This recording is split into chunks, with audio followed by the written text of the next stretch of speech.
Welcome back. Thank you very much for staying with us. Now, judgment is expected in the child sex ring case against Gerhard Ackerman. The court heard disturbing accounts of how young boys between the ages of 14 and 16 were abused.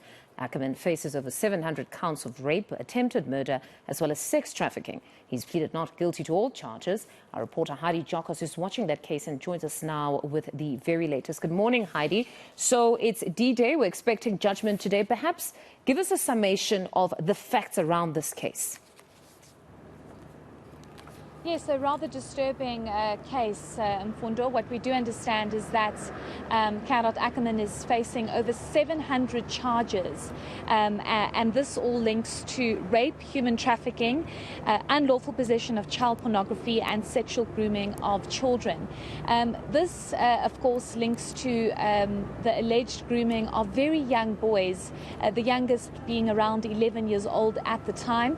What's rather disturbing about this particular case is that you have Gerhard Ackerman, who initially conceded and admitted to basically acting in this particular manner, and initially he said that he had a massage parlor, and at the end of these massages that would take place, sexual acts would happen right at the end of this, calling them happy endings. But his version before the court changed a number of times while he was on trial, and of course the state calling for his version and his verdict to be thrown out and not be considered before the courts because of it constantly changing.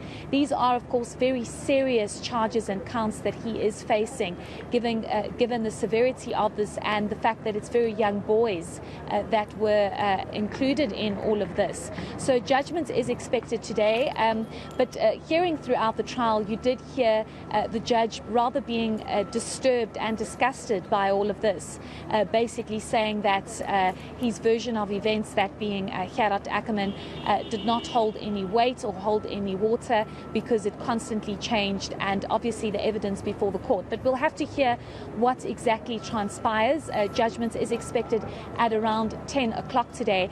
We also do know that the individual that was working or allegedly working very closely with Gerhard Ackerman committed suicide. So this is why it's just Gerhard Ackerman that is before the court and is expected to hear his fate today, because judgment will be handed around 10 o'clock. We will, of course, be trying to speak to organizations that will be present here in court.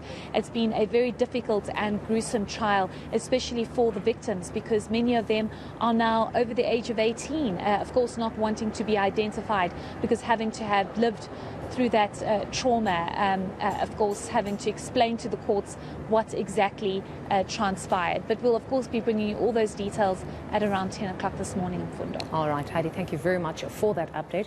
That's our reporter Heidi Giokos that's monitoring that particular court case for us this morning.